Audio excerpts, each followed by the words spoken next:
Welcome back ناظرین، ہم گفتگو کر رہے ہیں وراثت کے حوالے سے۔ جی طالب صاحب جی، ہم بات کر رہے ہیں کہ وراثت کا قانون خدا نے دیا ہے اور اس کو سنجیدگی کے ساتھ لینے کی ضرورت ہے، اور آپ اس کے مطابق عمل کریں اور اس کو کسی طریقے پر خراب کرنے کی ضرورت نہیں ہے، اور یہ بہت بڑا گناہ ہے اور اس پر ہمیشہ کی جہنم کی سزا کی وعید قرآن مجید میں آئی ہے۔ اس کو ذہن میں رکھنا چاہیے۔ اور ہمارے ہاں یہ عام طور پر رواج بن گیا، اللہ نے توفیق دی ہے، وہ کچھ لوگوں کو بڑی سنجیدگی کے ساتھ وہ تقسیم کرتے ہیں وراثت اور قرآن کے حکم کے مطابق کرتے ہیں، لیکن ہم یہ دیکھتے ہیں کہ عام طور پر اس کی پرواہ نہیں کی جاتی، اور بعد میں اس کے نتیجے میں جھگڑے بھی پیدا ہوتے ہیں، معاشرے میں صورتحال بھی خراب ہوتی ہے، اور خدا کے منشا کی خلاف ورزی جو سب سے بڑا گناہ ہے وہ بھی ہوتا ہے۔ لیکن ہم اس بات کو آگے بڑھاتے ہیں اور یہ دیکھتے ہیں کہ حقوق و فرائض کے بارے میں ہمارے ہاں کیا تصور پایا جاتا ہے۔ دیکھیں، حق کا لفظ بولنے سے ایک نفسیات پیدا ہوتی ہے، فرض کا لفظ بولنے سے ایک دوسری نفسیات پیدا ہوتی ہے۔ قرآن مجید کو ہم دیکھیں، مطالعہ کریں، اور نبی صلی اللہ علیہ وسلم کی احادیث کا بھی مطالعہ کریں، تو قرآن مجید بھی اور نبی پاک بھی بندے کو مخاطب بنا دیں، تمہیں یہ کرنا ہے، انڈیویجول کو کہ تمہیں یہ کرنا ہے، تمہیں یہاں کھڑا ہونا ہے۔ اس کا مطلب یہ ہے کہ ہمارے دین میں فرد کو اس کے فرائض بتائے گئے ہیں۔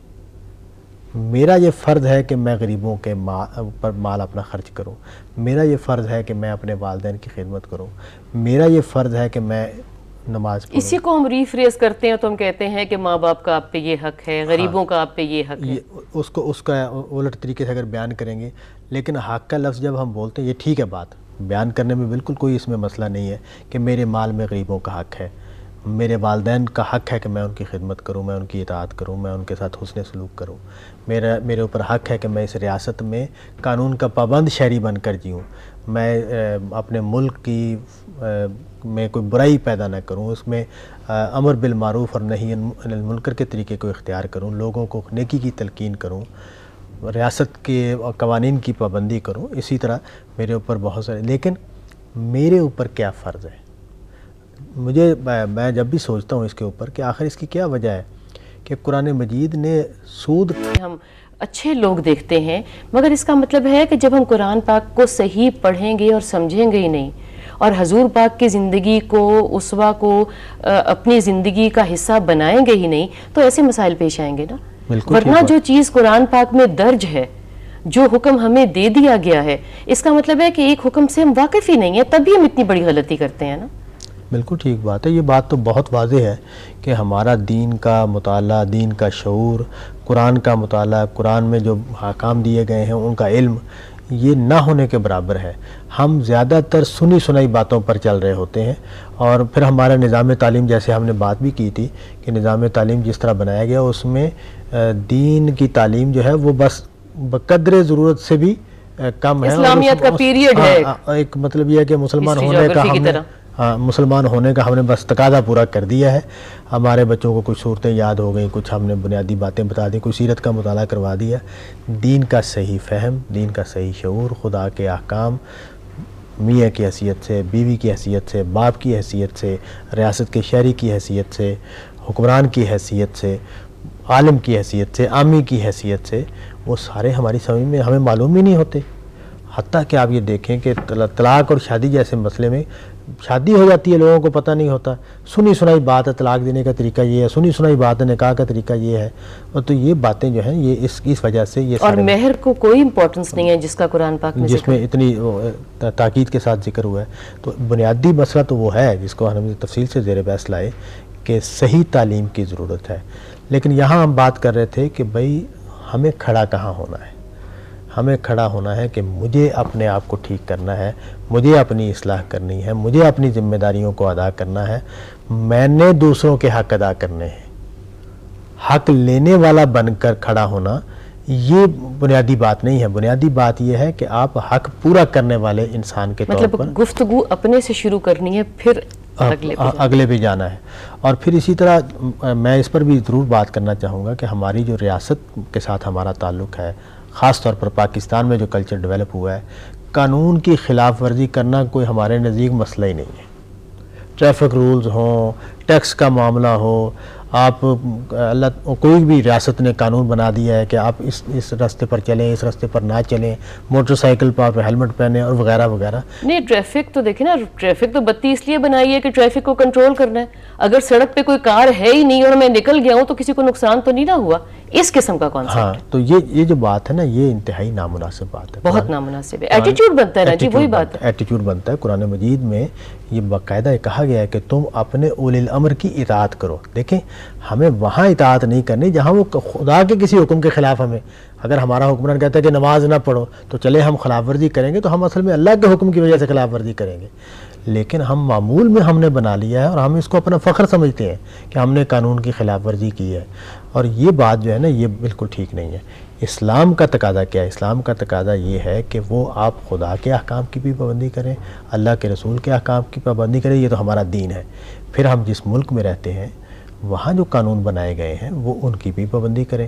دیکھیں، قانون بنانے پر اللہ اور اللہ کے رسول نے کچھ پابندیاں عائد کی ہیں. یہ ٹھیک ہے بات کہ وہ خدا کے کسی حکم کے خلاف قانون ہم سے نہیں بنوا سکتے، لیکن وہ موقع کب آتا ہے کہ جب خدا کے کسی اسلامی ملک میں، یہ مسلمانوں کا ملک ہے، ایسا قانون اگر بنا ہوا ہے تو ٹھیک ہے آپ اس کے خلاف، لیکن اگر رائے کے اختلاف پر آپ نافرمانی کر رہے ہیں تو یہ پسندیدہ بات نہیں ہے. جو ملک میں قانون بن گیا ہے اس کے مطابق آپ کو عمل کرنا چاہیے اور ایک ذمہ دار شہری کے طور پر زندگی کو گزارنا چاہیے. تو خلاصہ کلام یہ ہے کہ قرآن کے احکام ہوں، نبی صلی اللہ علیہ وسلم کے ارشادات ہوں، ہم جہاں جس حیثیت میں بھی ہیں ہمیں ان کے مطابق اپنی زندگی گزارنی ہے.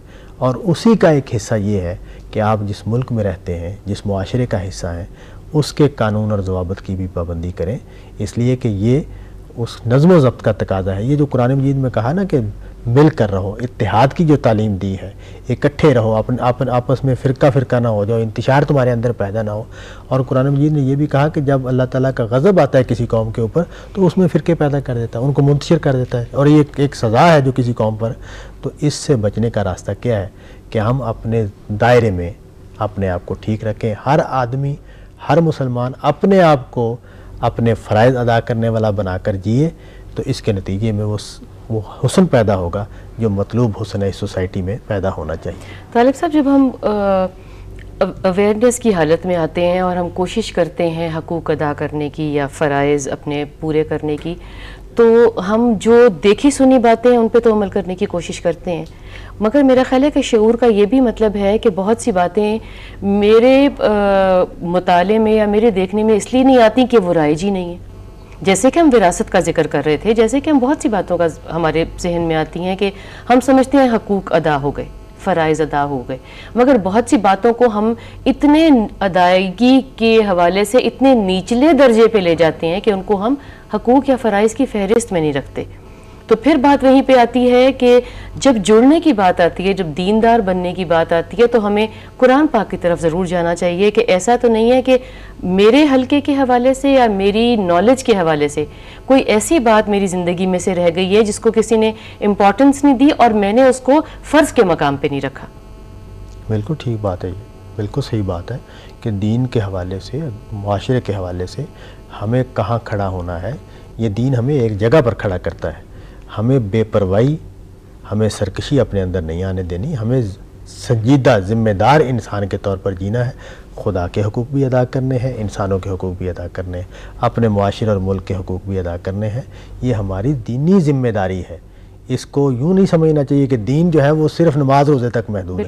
یہ جو تصور ہمارے یہاں پیدا ہو جاتا ہے نا، یوں ہی دینداری پیدا ہوئی، تسبیح ہاتھ میں آ گئی، نماز روزہ شروع ہو گیا، اور باقی ہر جگہ پر زبان سے گالیاں بھی دی جا رہی ہیں، ٹیکس بھی نہیں دیا جا رہا، قانون کی خلاف ورزی بھی کی جا رہی ہے، لوگوں کے حقوق بھی تلف کیے جا رہے ہیں.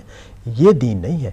دین اللہ کے ساتھ بھی صحیح تعلق کو پر استوار کرنا ہے اپنے آپ کو، اور انسانوں کے ساتھ بھی قانون کے دائرے میں رہتے ہوئے، خدا کی دی ہوئی شریعت کے دائرے میں رہتے ہوئے اپنے آپ کو صحیح رخ پر رکھنا، یہ کامل دینداری. طالب صاحب، کانورسیشن ہماری ابھی جاری ہے، مگر یہاں پر وقت ہوا ہے بریک کا. ناظرین ہمارے ساتھ رہیے.